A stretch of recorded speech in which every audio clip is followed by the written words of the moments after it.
በትግራይ ክልል የነበረውን የጦር መሳሪያ ሁሉ በቁጥጥር ስር አውለናል አሉ የክልሉ መሪ ዶክተር ደብረጽዮን ገብረ ሚካኤል። ዶክተር ደብረጽዮን ለክልሉ መገናኛ ብዙሃን ዛሬ በሰጡት መግለጫ አሁንም የምንመርጠው የሰላምን መንገድ ነው፣ ካስፈለገ ግን የሚመጣብንን ሁሉ እንከላከላለን ብለዋል። ሙሉጌታ አጽባሃ ዝርዝሩን ከመቀሌ አስተላልፏል። በትግራይ ክልል ከማክሰኞ ጀምሮ የኢንተርኔትን የስልክ እንዲሁም የመብራት አገልግሎቱ ተቋርጦ አገልግሎቱ እስካሁን የለም። በመቀለ ከተማ ያለው ሁኔታ ስመለከተው እኔ የቃኘሁት ማለት ነው ህዝቡ ሁሉም የግል የስራ ተቋማት የሚባሉ የምግብ፣ የካፌ እንዲሁም የመጠጥ ተቋማት፣ ሆቴሎች፣ የተለያዩ ሱቆች ተቋማት ክፍት ናቸው። የግል ተቋማት የመንግስት መስሪያ ቤቶችም የተከፈቱ ተመልክቻለሁ። የቤት ተቋማትም ተከፍተው አገልግሎት ሲሰጡ አይቻለሁ። እንዲሁም የትራንስፖርት አገልግሎት በከተማው የሚገኘው ከትናንት ጀምሮ የባንክ አገልግሎት የለም። በመቀለ ከተማ ከከተማ ወደ ከተማ መንቀሳቀስም የክልሉ መንግስት አግደዋል። የክልሉ መንግስት ባወጣው መግለጫ መሰረት ሰራዊት እንቅስቃሴም ከክልሉ መውጣት ወደ ክልሉ መግባት ከተማ እንቅስቃሴ አገደ ነው በመግለጫው ያሳወቀው። የአየር በረራ ማካሄድ አይቻልም ብለዋል። በትናንትናው ዕለት ባወጣው መግለጫ የክልሉ መንግስት በመግለጫው የሰሜን እዝ አመራሮችና አባላት ከትግራይ መንግስት ጋር አብረው በመሆን የፌደራሉ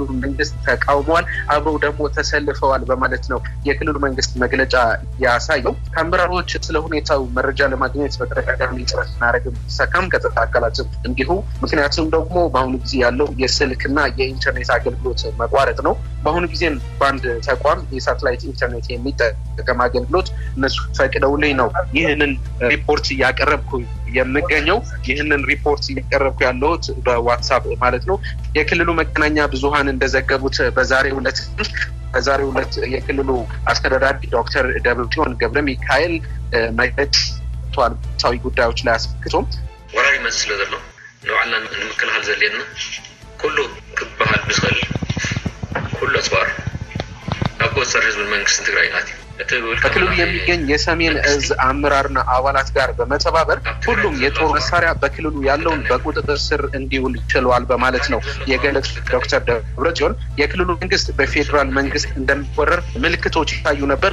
በዚህ ጉዳይ የክልሉ መግለጫ እየሰጠ እንደነበረ ነው ያሳወሱት ዶክተር ደብረጽዮን። ይህንን ደግሞ ዓለም አቀፍ ማህበረሰብ እንዲያውቀው የክልሉ ህዝብ ደግሞ እንዲረዳው የኢትዮጵያ ብሔር ብሔረሰቦችም የፌደራል መንግስት ይህንን አውቆ ደግሞ ወደ ሰላምና ወደ ድርድር እንዲመጣ ጥሪዎች ስናቀርብ ቆይተናል። ይህንን ግን ስላልቻለ በክልሉ ያሉት የጦር መሳሪያዎች ህዝብ ላይ ጉዳት እንዳያደርስ ከሰሜን እዝ አዛዦችና አባላት ጋር በመሆን በቁጥጥር ስር እንዲውል ችለዋል ብለዋል። እዚህ ጋር ተያይዞ ዶክተር ደብረጽዮን ባነሱት በአዲያቦ አዲያቦ ማለት በትግራይ ሰሜን ምዕራብ የሚገኝ ነው። አዲያቦ አካባቢ የተወሰነ ሰራዊት ወደ ኤርትራ ሄዷል። ይህ ደግሞ ከሀገር ክህደት ጋር አያይዘውታል። ይህንን ሲሄዱ የኢትዮጵያ ሰራዊት ነው የጦር መሳሪያ ይዘው ወደ ሌላ ሀገር ሄደዋል። ይህንን ክህደት ነው ማለት ነው የተናገሩት ዶክተር ደብረጽዮን። ይህንን ያያይዙት ደግሞ የኤርትራ መንግስትና የኢትዮጵያ ፌደራል መንግስት በትግራይ ላይ ወረራ ይፈጽማሉ ብለው ከዚህ በፊት ተናግረው የነበረ ህዝብ እንዲያውቀው ያስቆማቸው የተናገሩት እንደነበር በማንሳት ይህንንም የሱ ማሳያ ነው የኢትዮጵያ ሰራዊት የኢትዮጵያ ጦር ወደ ኤርትራ ሄዱ በማለት ነው የገለጹት። በአሁኑ ጊዜ ሁሉም በከላም የምንፈተው ያሉት ዶክተር ደብረጽዮን ሁሉንም ባሳተፈ ነው ችግሮቻችን የምንፈታው፣ ሁሉም ውይይት ነው ችግሮች መፍታት የሚቻለው በማለት ነው የገለጹት በመግለጫቸው። ይህንን ከተካሄደ ሰላም ከመጣ ነው ሁላችንም ተጠቃሚዎች የምንሆነው። የራሳችን የቤት ስራ አለን፣ እሱም ድህነት ማስወገድ ነው። ድህነት መወገድ የሚቻለው አንባበት ነው። ሰላም ለማምጣትም ውይይት ያስፈልጋል በማለት ነው የተናገሩት ዶክተር ደብረጽዮን። አልሆነ ግን የሚወረን ካለ እንመክታለን፣ እኛም አጽፍ እንመልሳለን በማለት ነው የተናገሩት። ከአሁን በፊት የነበረው ህዝባዊ አንድነትና መርህ ነው በትግራይ ክልል የነበረው ብለዋል። ግን ተመጣጣኝ ወይም ደግሞ የበለጠ የጦር ታጥቀናል ብለዋል ዶክተር ደብረጽዮን በመግለጫቸው። በዛሬው ዕለት በምዕራብ ትግራይ አካባቢ ወረራ ተከፍቷል በማለትም ገልጸዋል። ይህንን የመከተል እንገኛለን በማለት ገልጸዋል። ጠዋት ነበር ለክልሉ መግለጫ የሰጡት ዶክተር ደብረጽዮን በዛሬው ዕለት አሁን ያለው ሁኔታ አፕዴት ለማግኘት ተቸግረናል። ምዕራብ ትግራይ ያለው ሁኔታ ማለት ነው። አስቸኳይ ጊዜ አዋጅ በትናንትናው ዕለት በፌደራሉ መንግስት ማወጁን ተከትሎ ግን ተቃውሞ ማሰምቷል። ከአሁን በፊት ትግራይ የራሱን እድል በራሱ ስለወሰነ ስላካሄደ እድሉ በራሱ ስለወሰነ የሚያስተዳድረኝ አካል ደግሞ ይህ በራሱ ስለመጠ ዛቻዎች ይደርስ ነበር። የተለያዩ ማስጠንቀቂያ ሰው አሁን ደግሞ በግልጽ ወረራ እንዲከፈት ታውጇል በማለት ነው የተቃወሙት። ይህንን ትክክል እንዳልሆነ ደግሞ ይገልጻቸዋል ነው ዶክተር ደብረጽዮን ገብረ ሚካኤል የተናገሩት። ጊዜ ያለኝ መረጃ ነው። በሌላ ጊዜ እንገናኛለን። እንደዚህ በዋትስአፕ ደግሞ ልክ ከመጣ ጥሩ ካልሆነ እንደዚህ የሳተላይት ኢንተርኔት የሚጠቀሙ ተቋም ለማግኘት ሞክራለሁ። አመሰግናለሁ። ሙልጌታ ጽባሃኔ ከመቀለ።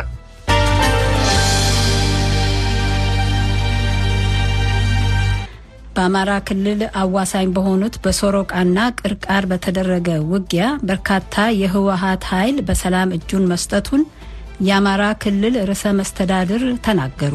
ትናንት ከእኩለ ሌሊት እስከ ረፋዱ በተደጋጋሚ ጥቃት ተሰንዝሮ እንደነበረ የገለጹት ርዕሰ መስተዳድሩ አቶ ተመስገን ጥሩነህ የመልሶ ማጥቃት እርምጃ ተወስዶ በርካታ ቦታዎች በቁጥጥር ስር እንደዋሉ ገልጸዋል። አስቴር ምስጋናው ዝርዝሩን ከባህር ዳር አስተላልፋለች። ርዕሰ መስተዳድሩ አቶ ተመስገን ጥሩነህ የትላንት የውጊያ ውሎ የተሳካ እንደነበር ነው የገለጹት። የክልሉ ልዩ ኃይል ሚሊሻና የመከላከያ ሰራዊት በየደረጃው ያሉ አመራሮችና አባላት በተቀናጀ መልኩ ባደረጉት ተጋድሎ በሶሮቃና ቅራቅር በርካታ ያለ ፍላጎቱ እንዲዋጋ የተገደደ የህወሓት ኃይል በሰላም እጁን ሰጥቷል ብለዋል። አካባቢው ሙሉ በሙሉ በአማራ ክልል የጸጥታ ኃይል ቁጥጥር ስር መዋሉንም አስታውቀዋል። ርዕሰ መስተዳድሩ አቶ ተመስገን አክለውም እዋጋለሁ ብሎ የመረጠም ፊቱን አዙሮ የአማራ ልዩ ኃይልን ሲያግዝ ውሏል ሲሉ ገልጸዋል። ለአሜሪካ ድምጽ ሬዲዮ አስቴር ምስጋናው ባህር ዳር።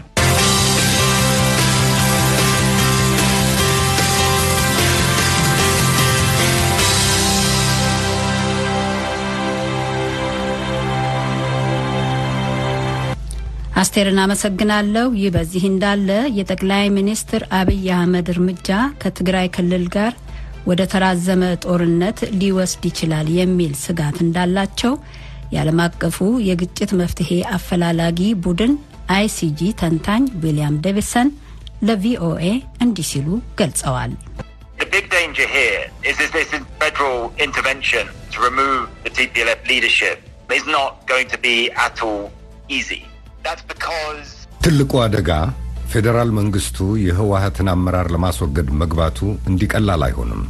ምክንያቱም ትግራይ በአንጻራዊ ሁኔታ ጠንካራ የደህንነት ወይም የጸጥታ መዋቅር አለው። የክልሉ መንግስት ከትግራይ ህዝብም የተወሰነ ድጋፍ ያለው ይመስላል።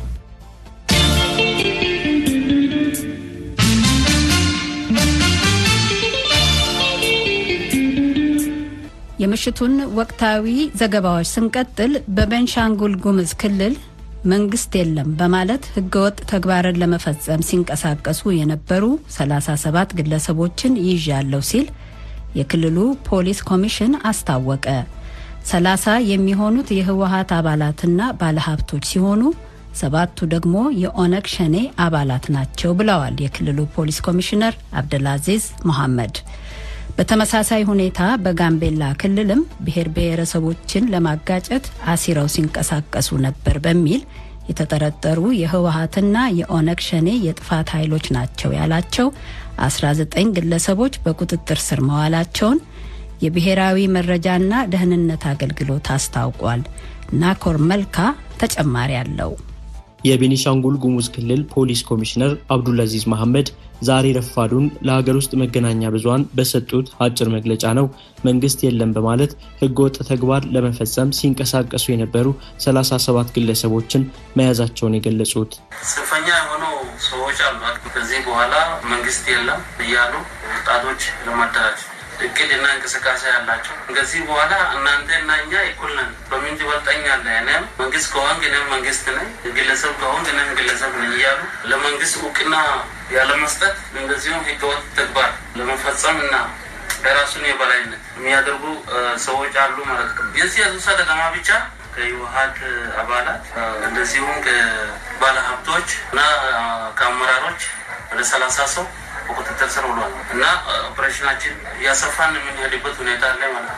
ዛሬ ሌሊት ኦፕሬሽን አድርገናል። እንደዚሁም በሸኔ የሚጠረጠሩ 7 ግለሰቦች በቁጥጥር ስር ውለናል። አጠቃላይ 37 ከትናንት ወዲያ እስከ ትናንት ምሽት ባለው ሁኔታ ይሄ ቁጥር ኦፕሬሽን ለመስራት ችለናል ማለት ነው። ተመሳሳይ እንቅስቃሴዎች እንደሚኖሩ በመገመት በድንበሮች አካባቢ የጸጥታ አካላት ጥብቅ ቁጥጥር እንዲያደርጉ ስምሪት መስጠታቸውን ገልጸዋል። ኮሚሽነር አብዱልአዚዝ አክለውም ቤኒሻንጉል ጉሙዝ የኢትዮጵያ ህዳሴ ግድብ ግንባታ እየተካሄደበት ያለበት ክልል በመሆኑ የኢትዮጵያን ህዝብ ንብረት ኃላፊነት ወስደን እየጠበቅን ነው ብለዋል። የኢትዮጵያ ህዝብ አይንዲ ህዳሴ ግድብ ላይ ስለሆነ ሙሉ ኃላፊነት ወስደን እየሰራን ነው ማለት ነው። የተሰጠን እምነት ከግብ ለማድረስ ሩጫ ላይ ነው።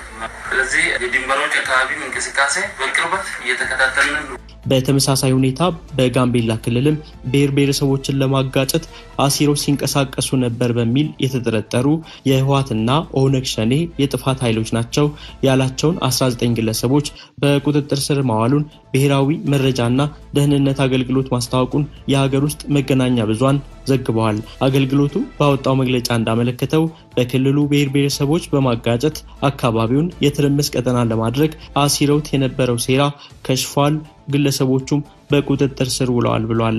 በዚህ ጉዳይ ዙሪያ ከጋምቤላ ክልል ፖሊስ ኮሚሽን በስልክ ተጨማሪ መረጃ ለማግኘት ያደረግነው ጥረት አልተሳካም።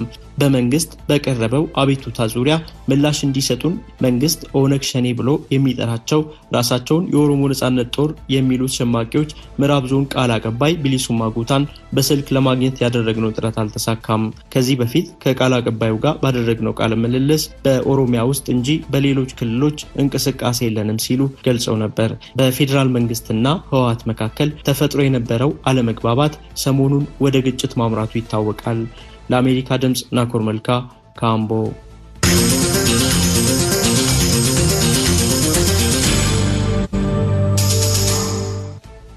በቁጥጥር ስር ውለዋል ስለተባሉት የትግራይ ክልል ሰዎች አስተያየቶቻቸውን እንዳገኘን ይዘን እንመለሳለን።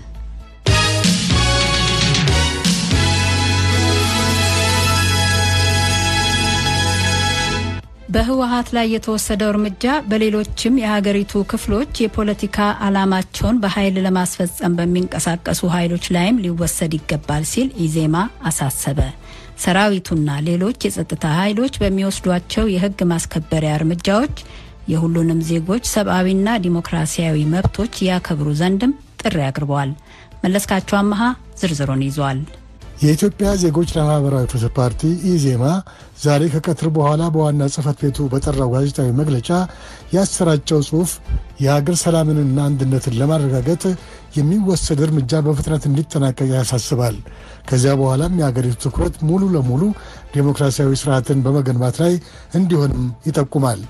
የሀገሪቱ የመከላከያ ኃይል በትግራይ ክልል ህወሓት ቃጦበታል ያለውን ጥቃት በመመከት እያካሄደ የሚገኘው ህግን የማስከበር ተግባር በዚያ ብቻ መወሰን የለበትም ይላል። ትዕግስት ወርቁ የፓርቲው ብሔራዊ ስራ አስፈጻሚ ኮሚቴ አባልና የሴቶች ጉዳይ ተጠሪ፣ የኢፌድሪ መከላከያ ሰራዊት ራሱን ለመከላከል ለሀገር አንድነትና ሰላም ከፍተኛና ተደጋጋሚ ስጋት ሲደቅን የነበረውን ህወሓት ላይ መውሰድ የጀመረው እርምጃ በሌሎች የሀገራችን አካባቢዎች ኃይልን ተጠቅመው የዜጎችን ደህንነት እንዲሁም የሀገር ሰላምና አንድነት ላይ አደጋ በመጣል የፖለቲካ ዓላማቸውን ለማሳካት የሚንቀሳቀሱ ኃይሎችን በሙሉ ስርዓት የሚያስይዝ እና ካሁን በኋላ የፖለቲካ ዓላማን ለማሳካት ከሰላማዊና ህጋዊ መንገድ ውጪ ለመንቀሳቀስ ያሉ አማራጮች በሙሉ ለአንዴና ለመጨረሻ ጊዜ የሚዘጋ መሆን ይኖርበታል።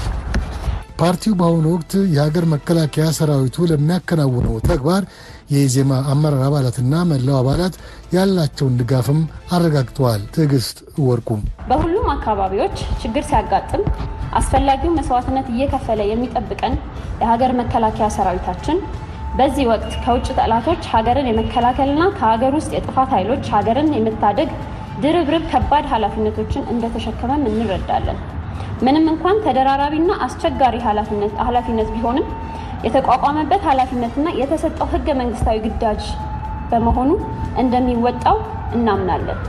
በዚህ አጋጣሚ የኢፌድሪ መከላከያ ሰራዊት የሀገርን አንድነትና ሰላም ለማስከበር የሚወስዳቸው እርምጃዎችን የኢዜማ አባላት እና አመራር ሙሉ በሙሉ ከጎኑ እንደሚቆሙ ለማረጋገጥ እንወዳለን። ይሁንና ይህን ህግን የማስከበር ስራ ያለውን ተግባር በሚያከናውንበት ወቅት ሰራዊቱ ሆነ ሌሎች የጸጥታ ኃይሎች ሊያደርጉት ስለሚገባ ጥንቃቄም አጽንኦት ሰጥቶ ጥሪ አቅርበዋል። የመከላከያ ሰራዊቱና ሌሎች የመንግስት የጸጥታ ተቋማት የህግ የበላይነትን ለማረጋገጥ የሚወስዷቸው እርምጃዎች የሁሉንም ዜጎች ሰብአዊና ዲሞክራሲያዊ መብቶች ያከበረ፣ ሰላማዊ ዜጎችን በተለይም ህጻናት፣ ሴቶችና በእድሜ የገፉ አረጋውያንን ማንኛውም ጉዳት እንዳይደርስባቸው አስፈላጊው ጥንቃቄ ሁሉ እንዲደረግ ልናሳስብ እንወዳለን። የዜጎችን ደህንነት እንዲሁም የሀገር ሰላምና አንድነትን ለማስከበር የሚወሰዱ እርምጃዎች በተቻለው አቅም በአጭር ጊዜ ተጠናቆ በሁሉም አካባቢዎች መደበኛ የዕለት ተዕለት እንቅስቃሴ የሚቀጥልበት ሁኔታ ሊመቻች ይገባል። ፓርቲው በዚህ የጽሑፍ መግለጫው በሀገሪቱ ያሉ የፖለቲካ ፓርቲዎችና መንግስት በአንድ ላይ ሆነው ዴሞክራሲያዊ ስርዓት ለመገንባት ሊያደርጉት ይገባል ያለውን አቅጣጫም ጠቁሟል። ሁሉም የፖለቲካ ፓርቲዎች የሀገር አንድነትና ሰላም ላይ ተቀራርበው እንዲሰሩ የሚያስችል ከምር የሚወሰድ የውይይት መድረክ መዘጋጀት አለበት። ይህ ውይይት ላይ የሚሳተፉ የፖለቲካ ኃይሎች ግን ሁሉም የህግ የበላይነትን እና የፖለቲካ ፓርቲዎች የፈረሙትን የቃል ኪዳን ሰነድ የሚያከብሩ መሆን አለባቸው። የደህንነትና የፍትህ ተቋማት ኃላፊነታቸውን በሚገባ መወጣት መቻላቸው በፖለቲካ ፓርቲዎች መካከል የሚደረገው ውይይት ውጤታማ እንዲሆን የማይተካ ሚና ይኖረዋል። በመሆኑም መንግስት ኃይልን የመጠቀም ብቸኛ ስልጣኑን አረጋግጦ እውነተኛና ለውጥ ማምጣት የሚችል ውይይት እንዲጀመር መንገድ የመጥረግ ስራውን በአፋጣኝ አጠናቆ ሁላችንም ትኩረታችንን ወደ ዲሞክራሲያዊ ስርዓት ግንባታ እንድናዞር ብሮት ጥሪ እናቀርባለን። ከትናንት ወዲያ በትግራይ ክልል ወታደራዊ ግጭት ከተጀመረ ወዲህ አንዳንድ የምዕራብ መንግስታት ግጭቱ እንዲረግብና ጉዳዩ በሰላም እንዲያልቅ ካደረባቸው ስጋት ጭምር ሐሳብ እየሰነዘሩ ነው። ኢዜማ እንደ አንድ ፓርቲ በዚህ ጉዳይ ላይ ምን አስተያየት አለው ለሚለው የጋዜጠኛ ጥያቄ የፓርቲው መሪ ፕሮፌሰር ብርሃኑ ነጋ የሚከተለውን መልስ ሰጥተዋል። ወደ ዲሞክራሲያዊ ስርዓት እንሻገር ካልን ዲሞክራሲያዊ ስርዓት የሚፈልገው አንድ ነገር ቢኖር ሰላም በሌለበት ዲሞክራሲያዊ ስርዓት መፍጠር አይቻልም። የሀገር አንድነት በሌለበት ስለ ፖለቲካ ማውራት አንችልም። ስለ ዲሞክራሲያዊ ስርዓት ግንባታ ማውራት አንችልም። የሀገር አንድነትና ሰላም በሚታወቅበት ጊዜ በተቻለ መጠን በሰላማዊ መንገድ ለመፍታት ሙከራ ማድረግ ጥሩ ነው። ከዛ ውጪ ግን በአጠቃላይ የሀገሪቱን ህልውና የሚፈታተኑ ጉዳዮች ላይ ዝም ብለን ከዚህ በፊት ሲሆን በነበረው አይነት ወይ በይቅርታ ወይ በዝምታ ወይ በምን ይታለፋል ወይም እየተባለ መካሄድ አለበት ብያለሁ። ዘላቂ የሆነ መፍትሄ ይፈልጋል ይሄ ነገር። ያን ዘላቂ መፍትሄ ለማግኘት በመጀመሪያ ሰላማችንን ማስከበር። ሁሉም ሰው የሚጫወትበት የጨዋታ ህግ እኩል መሆን አለበት ለሁሉ።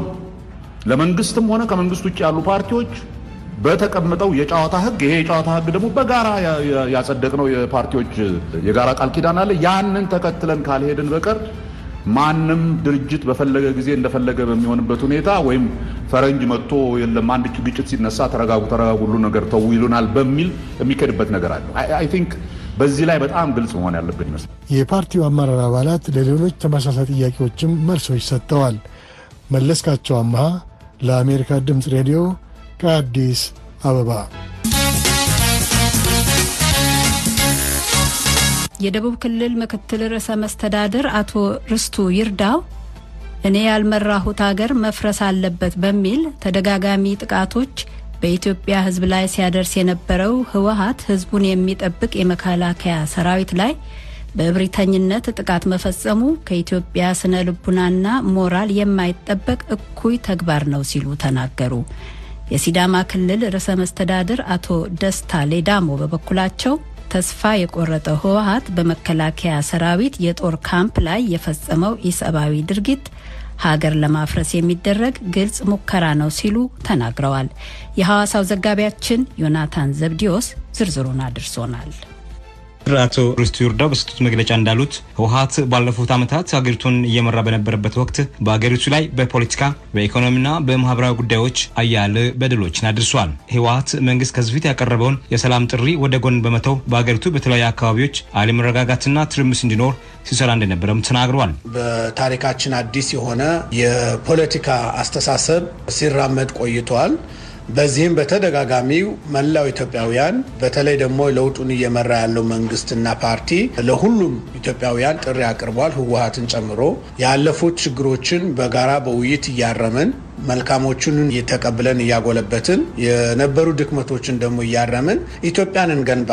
ስለዚህ ያለፈውን በይቅርታ እንሻገር እና ለኢትዮጵያ ሰላምና አንድነት፣ ለኢትዮጵያውያን ህብረት፣ ለኢትዮጵያውያን ተባብረን በአንድነት የምንቆምበት ሁኔታ ያስፈልጋል በሚል አሰልቺ በሚመስል መልኩ ተደጋጋሚ ጥሪ ሲደረግ ነው የቆየው። ይሄ ጥሪ በህወሓት መሪዎች በኩል በመልካም ጎኑ አልተወሰደም። ለኢትዮጵያ ብቻ ሳይሆን ለመላው አፍሪካውያን ደጀን በመሆን በሚታወቀው የአገር መከላከያ ሰራዊት ላይ ጥቃት ሰንዝሮ የአገሪቱን ህግና ህገ መንግስታዊ ስርዓትን በኃይል ንዶ በአቋራጭ ስልጣን ለመያዝ ህወሓት እያደረገ ያለውን ጥረት መንግስት እየተቋጠረ ነው ብሏል። እኛ ያልመራነው ሀገር መፍረስ አለበት የሚል አቋም በመያዝ ተደጋጋሚ ጥቃቶች በህዝባችን ላይ እንዲሰነዘር ሲሰሩ ቆይተዋል። መላው ኢትዮጵያውያንም እንደሚታወቀው በተለያየ መልኩ በሚዲያ የተለያዩ ቡድኖችን አሰልጥነው በመላክ በየአካባቢው ግጭት እንዲፈጠር ኢትዮጵያውያን እርስ በርሳችን እንድንጋጭ አገራችን ወደ ትርምስ እንድትገባ እኛ እስካልመራን ጊዜ ድረስ ኢትዮጵያ የተበተነች ሆና እንድትቀጥል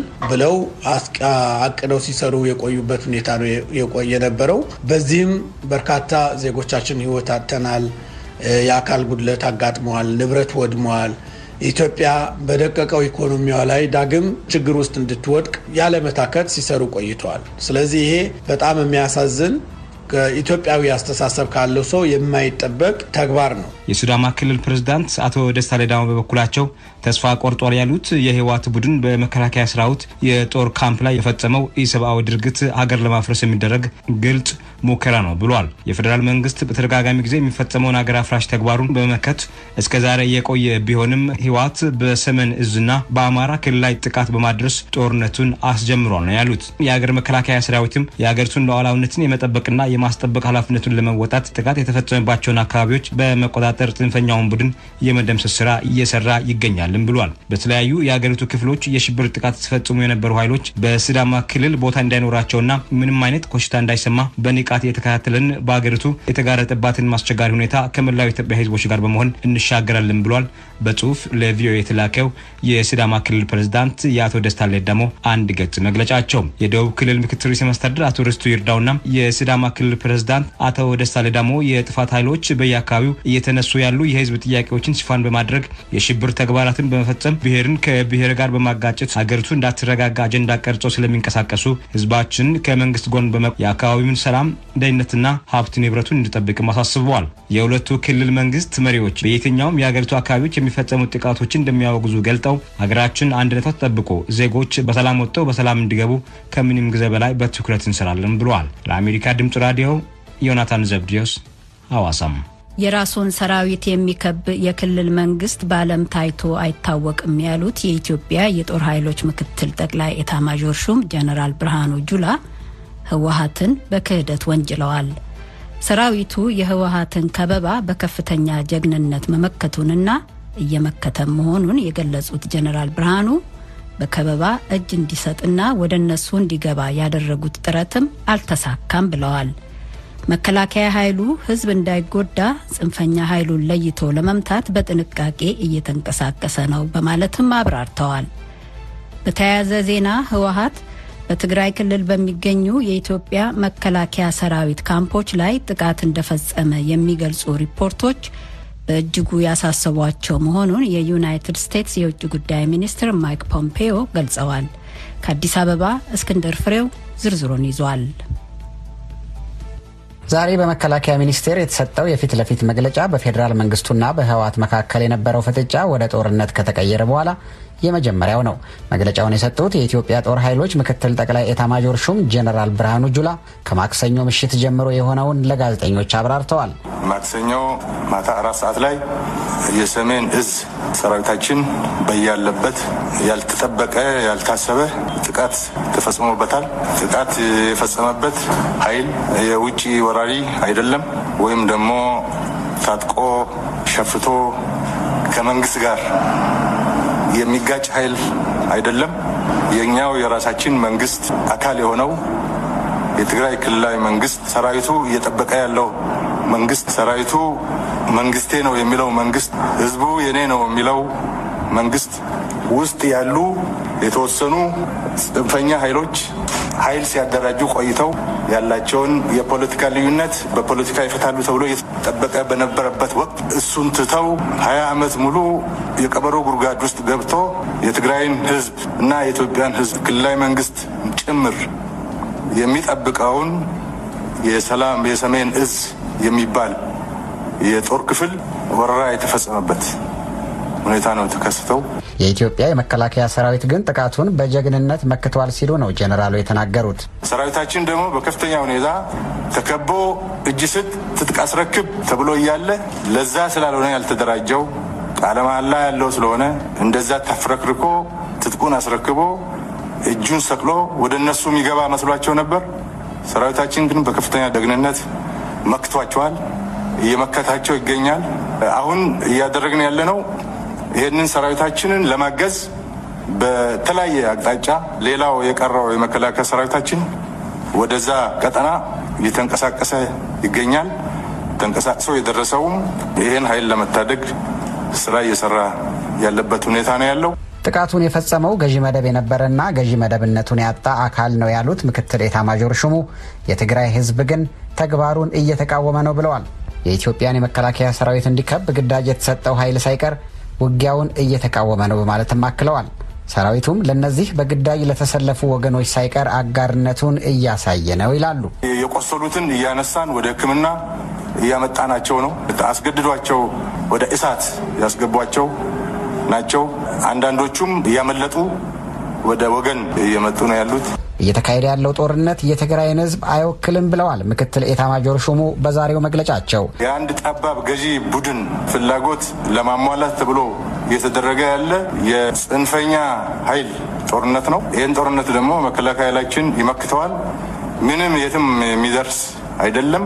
ግን በዚህ አጋጣሚ ያው ጦርነት ነውና ህዝባችን በዛም በዚህም ሊጎዳ የሚችልበት ሁኔታ እንዳይኖር የመከላከያ ኃይላችን ጥንቃቄ በተሞላበት ሁኔታ ህዝብና ጽንፈኛውን ለይቶ ስራ እየሰራ ነው ያለው። በኢትዮጵያ የመከላከያ ሰራዊት ላይ የተፈጸመውን ጥቃትም ታይቶ የማይታወቅ በማለት ነው ያብራሩት። አገሬ ነው ብሎ ሰላም ነው ወገኔ ነው መንግስቴ ነው ብሎ ቢሮ በሰላም ባለበት ሁኔታ ነው የተከበበው።